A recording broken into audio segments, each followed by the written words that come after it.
ایران امریکہ کشیدگی اور supreme leader آیت اللہ خامنائی کو نشانہ بنانے کی دھمکیوں کے باوجود سپریم لیڈر عوام کے سامنے آئے اور ایک دبنگ بیان دیا۔ ان کا کہنا تھا کہ اگر امریکہ نے حملہ کیا تو یہ جنگ پورے خطے میں پھیل جائے گی۔ آیت اللہ خامنائی عوام کے سامنے آئے، انہوں نے اور کیا باتیں کی؟ عامر رضا سے بات کرتے ہیں۔ عامر بھائی، آیت اللہ خامنائی تو گھبرانے والے نہیں، ان کو نشانہ بنانے کی دھمکیاں بھی دی گئی، لیکن وہ اعلان عوام کے سامنے آئے، اہم بیانات دیے۔ اس سارے معاملے پر ذرا روشنی ڈالیے۔ دیکھیں، سب سے پہلی بات تو یہ ہے کہ اس وقت کشیدگی جو ہے اپنے عروج پر پہنچ گئی ہے، اور کشیدگی کے صورتحال یہ ہے کہ اس وقت بھی ڈونلڈ ٹرمپ جو ہیں وہ ایک ہی بات کہہ رہے ہیں کہ ایران مذاکرات کرنا چاہتا ہے۔ ایران نے بڑا واضح موقف دیا ہے، اور اس پر ہم نے بات بھی کی تھی کہ مسعود پزشکیان نے یہ کہا کہ نہ ہم جو ان کا نیوکلیر پروگرام ہے نہ ان کا میزائل پروگرام ہے، دونوں کو رول بیک نہیں کریں گے۔ اور یہ کہا جا رہا تھا، میں حیران ہوں کہ بہت سارے انٹرنیشنل میڈیا نے بھی اور ہمارے لوکل میڈیا نے بھی یہ خبر چلائی کہ علی خامنائی جو ہیں وہ گم ہو گئے ہیں، غائب ہو گئے ہیں، کچھ نہیں، تو یہاں تک کہا کہ رشیا چلے گئے ہیں۔ پھر وہ بنکر کی بات آئی کہ بنکر میں ہے۔ دیکھیں، جہاں پر بھی سپریم کمانڈر ہوں گے وہاں حفاظتی اقدامات پورے کیے جانے ہیں، لیکن انہوں نے جرأت کا مظاہرہ کیا۔ ڈونلڈ ٹرمپ کی بار بار کی بیان بازی کے بعد وہ سامنے آئے اور انہوں نے حسینیہ ہال میں ایک پوری مجلس کے سامنے جو ہے بیٹھ کر تقریر کی، اور انہوں نے یہ کہا کہ امریکہ ہم پر جو جنگ مسلط کرنا چاہتا ہے کر لے۔ انہوں نے کہا ڈونلڈ ٹرمپ ایک طرف مذاکرات کی بات کرتا ہے، دوسری طرف کہہ رہا ہے کہ جہاز آپ کی طرف جا رہے ہیں، ہم تیار ہیں، ہم ان جہازوں کا مقابلہ کریں گے، اور یہ جنگ اگر شروع ہوگی تو یہ پھر خطے کی جنگ ہوگی۔ اور یہ میں بڑے لمبے عرصے سے کہہ رہا ہوں کہ پھر اس میں نہ ریڈ سی کے اس طرف والے کوئی ممالک بچیں گے اور نہ اس طرف والے خلیج فارس کی دوسری طرف والے، یعنی آپ اگر کہیں قطر، بحرین، کویت، عراق، سعودی عرب، یہ اس جنگ سے محفوظ رہ جائیں گے، جس کو ہم مڈل ایسٹ کہتے ہیں، محفوظ رہ جائیں گے، تو یہ ممکن نہیں ہے۔ یہ اثرات سب پر آنے ہیں۔ اسرائیل کے سے بھی اگر جہاز اڑتے ہیں تو وہ اسلامی ممالک کے اوپر سے گزر کر ہی ایران تک پہنچیں گے۔ اب فضائی حدود تو استعمال کی جائے گی۔ اسی طرح جو میزائل جو ہیں اگر وہ آپ نے ہرمز میں سے اڑتے ہیں تو پھر بھی وہ کسی نہ کسی ملک کی سمندری حدود سے گزر کر ایران کی طرف آئیں گے۔ بالکل، سمندری حدود سے گزریں گے، پھر فضائی حدود استعمال کریں گے۔ سعودی عرب ہو گیا، کویت ہو گیا، عراق ہو گیا، تو یہ اس کی اجازت کون دے گا؟ وہی ممالک دیں گے۔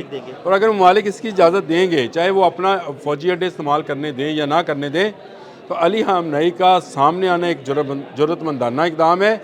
اور وہ سامنے بھی اس لیے آئے کہ آپ کو پتہ ہے کہ پرسوں بندر عباس پہ کچھ کیمیکل ڈرمز کے اندر دھماکہ ہوا، دھواں اٹھا، اور لوگوں نے سمجھا کیونکہ یہ ایک اہم بندرگاہ ہے، اس بندرگاہ پر شاید حملہ ہو گیا ہے، اور اس کے بعد جو ہے ایرانی جو سپریم کمانڈر ہیں وہ شاید ہمیشہ کے لیے غائب ہو گئے ہیں۔ تو ان کا سامنے آنا بنتا تھا، وہ سامنے آئے، نہ صرف سامنے آئے بلکہ انہوں نے کہا کہ اگر آپ نے جنگ مسلط کرنی ہے ڈونلڈ ٹرمپ سے، انہوں نے مخاطب ہو کے کہا، تو پھر آپ کر لیں۔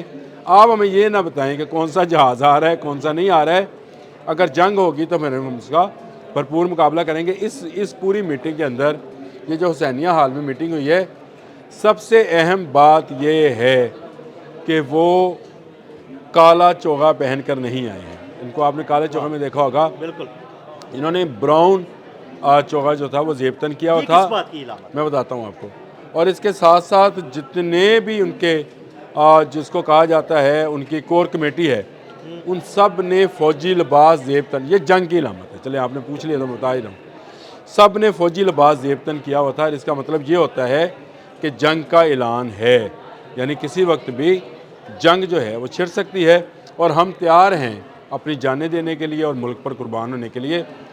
یہ ایک واضح نشانی ہے ایرانی کلچر کے اندر جب آپ فوجی لباس پہن لیتے، اور یہ صدیوں پرانی قدیم روایت ہے کہ بادشاہ جو تھے وہ بھی ذرا بختر پہن لیتے تھے، اور اس کا مطلب یہ ہوتا تھا کہ جنگ کی تیاری کرو، یعنی اس کا مطلب یہ ہے کہ میں تیار ہوں، اب آپ لوگ بھی تیاری کریں۔ تو ایرانی حکومت کو بتا دیا گیا ہے کہ جنگ کی تیاری کرو، اور یہ جنگ کی تیاری جو ہے یہ امریکہ کے گلے پڑنے والی ہے۔ یہ امریکہ کو دیر میں سمجھ آئے گی کہ یہ وینزویلا نہیں ہے، اس کو دیر میں سمجھ آئے گی یہ افغانستان بھی نہیں ہے، اس کو دیر میں سمجھ آئے گی کہ سامنے مقابلہ کرنے والے لوگ ہیں، یہ پیچھے ہٹنے والے نہیں ہیں، جانے دیتے جائیں گے۔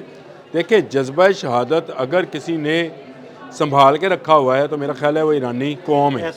بحیثیت قوم کی بات کر رہا ہوں، یہاں پر تو ہماری افواج نے یہ ذمہ داری لی ہوئی ہے کہ وہ شہادت دیں گے، باقی ممالک میں بھی جیسی صورتحال ہے، لیکن ایک بحیثیت قوم جو ہے جذبہ شہادت سے جو سرشار ہیں، جن کی ہر سال یہ ٹریننگ کی جاتی ہے، تقریباً 2 ماہ ان کی ٹریننگ ہی شہادت کے موضوع پر ہوتی ہے۔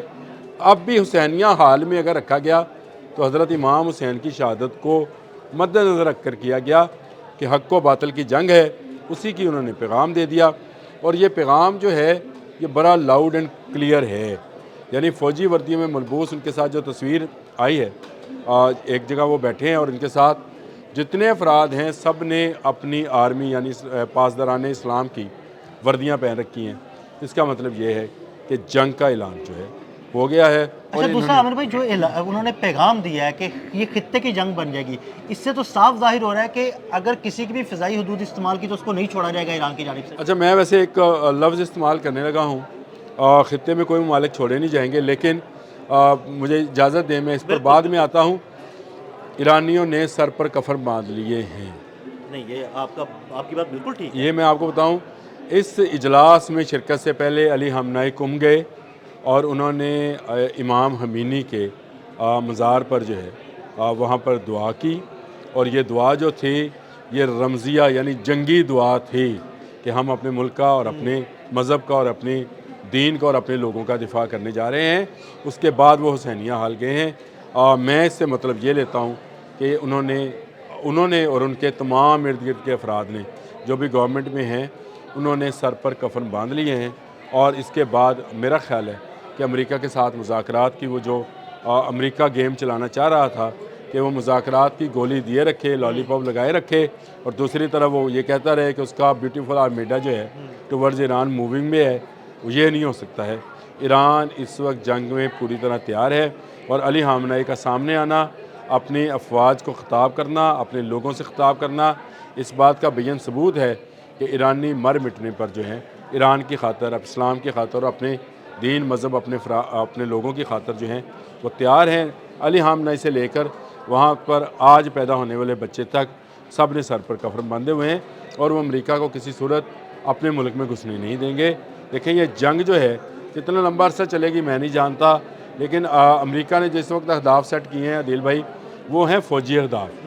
لیکن آپ یاد رکھیں، فوجی اہداف میں کامیابی آپ کی کامیابی نہیں ہے، کیونکہ امریکہ اس سے پہلے ویتنام میں مار کھا چکا ہے، فوجی اہداف وہاں پہ بھی تباہ ہو گئے تھے۔ اس کے بعد افغانستان میں کھا چکا ہے، فوجی اہداف وہاں پر بھی تباہ ہو گئے تھے۔ جب پبلک آپ کے ساتھ جنگ لڑ رہی ہوتی ہے نا، تو اس کا جواب آپ کے پاس نہیں ہوتا ہے۔ یہ ایسی جنگ ہوتی ہے جس میں آپ دھنستے چلے جاتے ہیں۔ رشیا افغانستان میں آیا، اس نے مار کھائی، امریکہ افغانستان میں آیا، مار کھائی، امریکہ ویتنام میں گیا، مار کھائی۔ جو پبلک ہے اس کو ہرانا جو ہے مشکل، اور ایرانی پبلک کو ہرانا تو بہت ہی مشکل کام ہے۔ یہ میں سمجھتا ہوں کہ علی خامنہ ای کا سامنے آنا اور خطاب کرنا یہ کھلی جنگ کا اعلان ہے۔ بہت شکریہ عامر رضا جی، بالکل عامر رضا نے بڑی تفصیل کے ساتھ اس سارے معاملے پر روشنی ڈالی۔ عدیل احمد اور عامر رضا کو اجازت دیجیے گا، اللہ حافظ۔